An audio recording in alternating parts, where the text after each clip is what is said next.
딱 중간인 수요일입니다. 자칫 우리의 마음과 생각이 지치고 피곤해질 수 있는데 오늘도 하나님의 말씀으로 위로를 받으시고 새 힘을 얻으시기 바랍니다.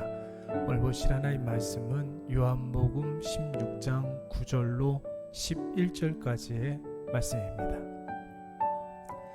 죄에 대하여라 함은 그들이 나를 믿지 아니하며 의에 대하여라 함은 내가 아버지께로 가니 너희가 다시 나를 보지 못하며 심판에 대하여라 함은 이 세상 임금이 심판을 받았습니다. 아멘. 오늘은 성령께서 하시는 일 세 번째 시간으로 성령께서 우리에게 하나님의 심판을 깨닫게 하신다는 말씀을 한번 묵상하도록 하겠습니다. 제가 제주도에서 잠깐 살았던 적이 있었습니다. 지금이야 제주도가 세계적으로 각광받고 있는 유명한 관광지이지만 제주는 섬이기 때문에 아직도 미신적인 풍속이 많이 남아 있습니다.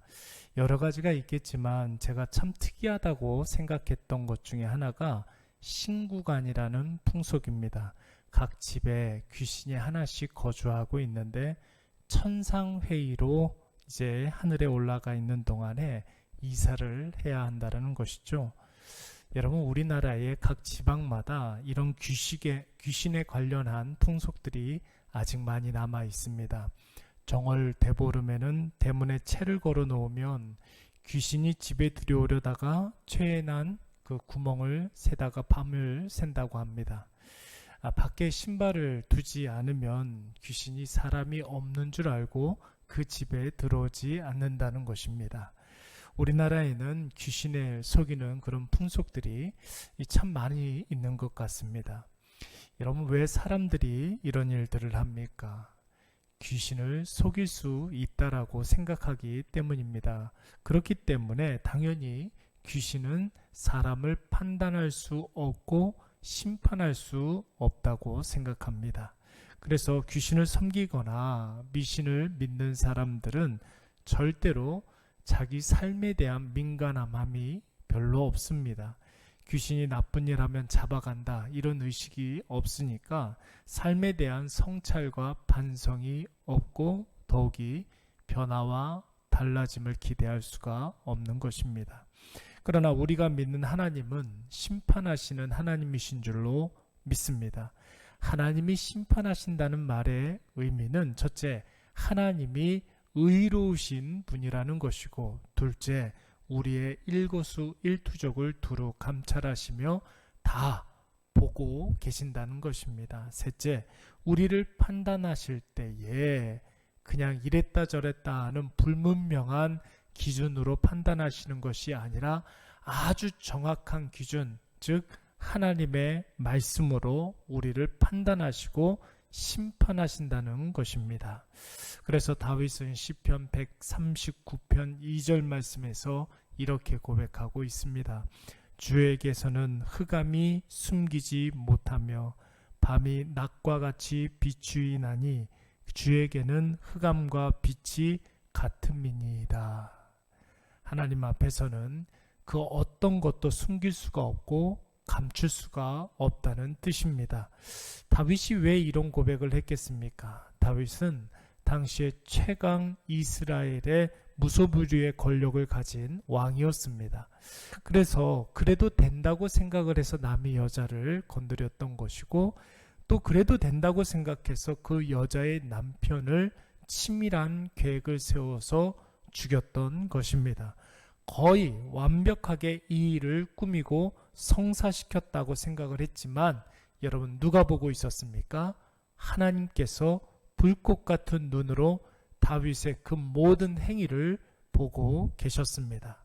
모든 사람들은 다 속일 수 있다라고 생각을 했지만 하나님만 속일 수가 없었던 것입니다.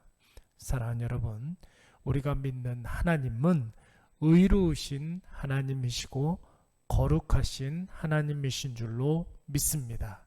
그래서 의롭지 못한 것을 하나님께서 보실 때에 모든 불의를 바로잡지 않으면 견딜 수가 없으신 것입니다. 그래서 의로우신 하나님을 믿는 하나님의 자녀들은 하나님의 뜻과 하나님의 성품에 합당한 삶을 살아야 하는 것이죠. 그래서 하나님의 자녀들은 의로운 삶을 살아야 하는 것입니다. 바로 모든 하나님의 자녀들이 의로운 삶을 살 수 있도록 우리 예수님께서 제자들 곁을 떠나시면서 보내주신 분이 누구라고요? 성령님을 우리에게 보내주신 것입니다. 오늘 본문의 말씀에 보시면은 예수님이 떠나시고 성령이 우리에게 임하게 되시면 그 성령께서 심판에 대해서 우리에게 가르쳐 주신다고 그랬습니다. 그러면서 이 세상 임금이 이미 심판을 받았습니다. 이렇게 말씀하고 있죠. 여러분, 이 말씀의 뜻은 하나님이 이 세상을 심판하시는데 아무리 강력한 권력자라 할지라도 이미 다 역사 이래로 심판을 받았다라는 것으로 증명이 된다는 것입니다. 뿐만 아니라 하나님이 심판하는 자들이 어떤 자들인지를 하나님께서 그동안의 심판을 통해서 우리에게 증명해 주신다는 말씀입니다. 여러분, 한번 생각을 해보십시오. 사람들은 끊임없이 권력을 추구합니다. 왜 권력을 손에 쥐려고 그렇게 노력을 할까요? 권력을 주면 자기 마음대로 할 수 있다고 생각하기 때문입니다.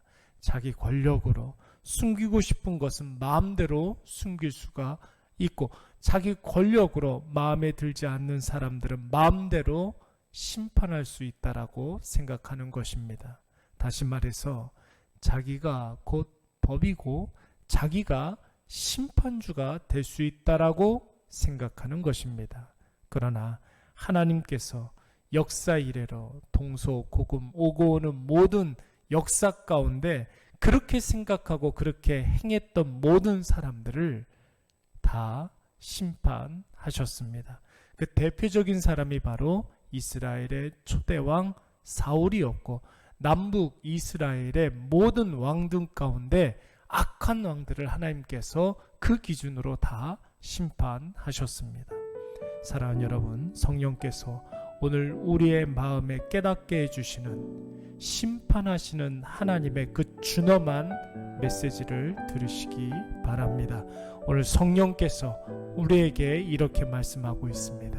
나를 존중히 여기는 자를 내가 존중히 여기고 나를 멸시하는 자를 내가 경멸히 여기리라.